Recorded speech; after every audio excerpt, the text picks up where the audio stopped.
ওকে, আমরা শেষ পর্যায়ে চলে এসেছি। ইলেকট্রিসিটিও চলে আসছে। তো এখানে একটা HTML এর পেজ রয়েছে। এখানে মূলত তেমন কিছু নাই, এখানে বেসিক একটা HTML পেজ এবং এখানে একটা CSS স্টাইল লেখা আছে, যেখানে একটা টু ডু বলতে পারেন। এখানে বডির ভিতরে font family, max, wide, margin এগুলো দেওয়া আছে। এই ওয়ান ট্যাগে কালার টেক্সট সেন্টার করা আছে। ইনপুট অপশনে একটু প্যাডিং দেওয়া আছে এবং বাটনে প্যাডিং আছে। বাটন হোভারের ব্যাকগ্রাউন্ড চেঞ্জেস এবং এলআই যেটা হচ্ছে লিস্ট আসবে আর কি, টু ডু সেই লিস্টের আর কি একটু ডেকোরেশন করা আছে। এখানে বেসিক একটা HTML পেজ এবং এখানে আমরা এখন JS লিখবো। তো আমরা HTML দেখলাম, এখানে বেসিক একটা রয়েছে এবং প্রত্যেকটাতে কিন্তু আমরা আইডি দেখতে পাচ্ছি। যেমন ইনপুট এরিয়া ক্লাস রয়েছে, এই যে বাটনের আইডি, অ্যাড বাটন, এরকম কিন্তু আমাদের যে আইডিগুলো রয়েছে।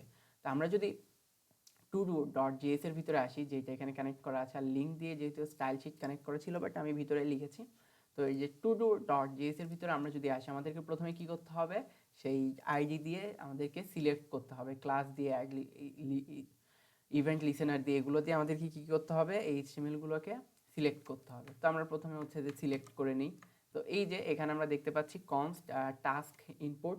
এই যে টাস্ক ইনপুট হচ্ছে যে এই যে ইনপুটের জন্য, এবং প্রত্যেকটা যে আইডি রয়েছে টাস্ক ইনপুট আইডি, আমরা যদি সেগুলোর আইডি চেক দিই, সেই আইডিগুলো অনুযায়ী এই যে আমাদের যে আইডিগুলো রয়েছে, সেই আইডিগুলো অনুযায়ী বা এই যে সবগুলো কিন্তু আইডি দিয়ে করা। Counter, task list, add button, task input, এগুলো হচ্ছে আমাদের কী দিয়ে করা, আইডি দিয়ে সিলেক্ট করা।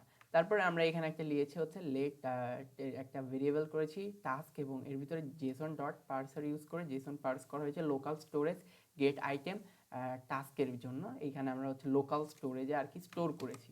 এরপরে আমরা যদি দেখি হচ্ছে টাস্ক লিস্ট রেন্ডার করেছি, মানে আমাদের এখানে একটা, আমরা যখন এখানে কিছু অ্যাড করব, সেই অ্যাড করার পর যে নতুন যে ইউআইটা আসবে, যেমন এই যে ইউএল এর ভিতরে বা ইউএল এর ভিতরে আমরা কি করেছি, নতুন এলিমেন্টসগুলোকে অ্যাড করে দিয়েছি। এখানে হচ্ছে যে সিম্পল একটা ফাংশন রেন্ডার টাস্ক নামে, এবং এই যে ইনার এইচটিএমএল এখানে ফাঁকা আপাতত, কারণ কিছুই তো ইম্পোর্ট করার নাই।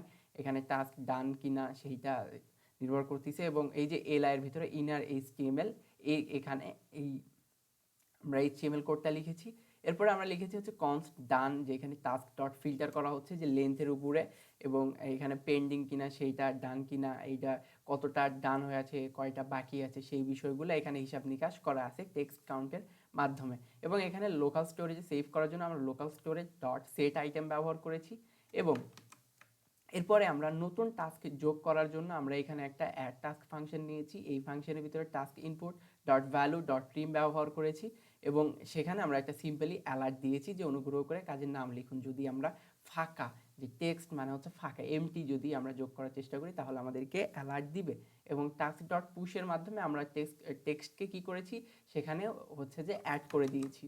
এরপরে যদি আমরা দেখি যে আমাদের টাস্ক কমপ্লিট বা ইনকমপ্লিটের যে টগল রয়েছে, সেটার জন্য আমরা এখানে একটা ফাংশন টগল টাস্ক নিয়েছি এবং ইন্ডেক্স নাম্বারকে এখানে পাস করে দিয়েছি। টাস্ক ডিলিটের জন্য আমরা এখানে ইন্ডেক্স নাম্বার পাস করে দিয়েছি, এবং টাস্ক ডট স্প্লাইসের মাধ্যমে আমরা কি করেছি, রিমুভ করে দিয়েছি। এরপরে আমরা ইভেন্ট লিসেনার দিয়েছি। ইভেন্ট লিসেনারের মাধ্যমে আমরা ক্লিকে করার মাধ্যমে আমাদের যে বাটন রয়েছে, এই বাটনে ক্লিক করার মাধ্যমে কি হচ্ছে, আমাদের যে এটা রয়েছে ওইটা কি হবে, অ্যাড হবে। এবং প্রথমবার লোড হলে রেন্ডার করার জন্য আমরা রেন্ডার টাস্কে এখানে নিয়ে নিয়েছি। তো আমি এখানে সেভ দিয়ে দিলাম। এখানে মোট কাজ 0, সম্পূর্ণ কাজ 0 এবং বাকি 0। তো আমি যদি এখানে টেস্ট করি যে টেস্ট টাস্ক দিয়ে যদি আমি যোগ করি, এই যে আমাদের টাস্কটা যোগ হয়েছে। ওকে করে দিলে হয়ে গেল। আর যদি ডিলিট করে দিই, তাহলে আমাদের টাস্কটা ডিলিট হয়ে যাবে। তো এই হচ্ছে আমাদের সিম্পল টু ডু। আপনি চাইলে এই কোডটাকে দেখে দেখেও লিখতে পারেন, বা আপনি যদি মনে করেন যে এতটুকু ভিডিও দেখার পর আপনার অ্যাবিলিটি হয়েছে, so you can build this app easily. এটা কোনো কঠিন কিছু না। তো এই ছিল মূলত এই কোর্স বা এই ভিডিওর, যেটা হচ্ছে যে জাভাস্ক্রিপ্ট রিক্যাপ 2026, এবং জাভাস্ক্রিপ্ট রিক্যাপ 2026-এর শেষ পর্যায়ে আমরা এসেছি। এখানে আমরা যে টু ডু অ্যাপটা দেখেছি, এটা খুবই সিম্পল, আপনিও চাইলে বিল্ড করতে পারবেন। তো যদি আপনি বিল্ড করতে না পারেন, কমেন্ট করে জানাবেন।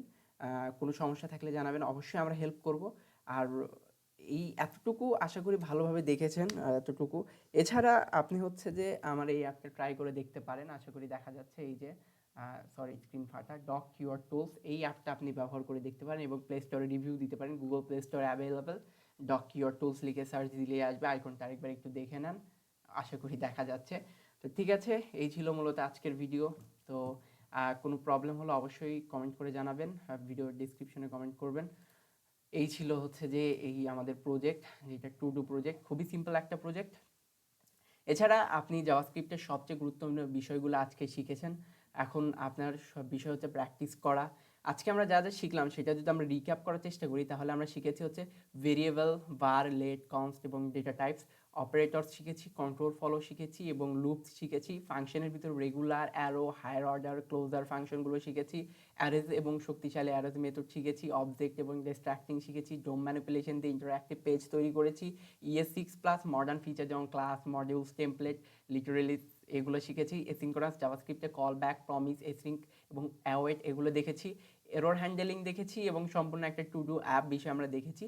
পরবর্তী পদক্ষেপে আপনি যদি আমাকে বলেন যে ভাই আমি জাভাস্ক্রিপ্ট নিয়ে আরও সামনে এগিয়ে যেতে চাই, তো প্রতিদিন কমপক্ষে 1 ঘন্টা করে জাভাস্ক্রিপ্ট প্র্যাকটিস করেন। javascript.info বিশ্বের সেরা জাভাস্ক্রিপ্টের ডকুমেন্টেশন রয়েছে। আগামীতে ভিডিওতে আমরা নিশ্চয়ই আরও সামনে জাভাস্ক্রিপ্ট নিয়ে কাজ করবো, আরও বিভিন্ন বিষয় নিয়ে কাজ করব।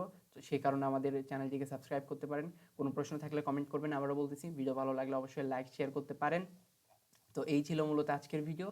সো দেখা হচ্ছে পরবর্তী কোনো ভিডিওতে। ততক্ষণ পর্যন্ত সুস্থ থাকবেন, ভালো থাকবেন। আসসালামু আলাইকুম।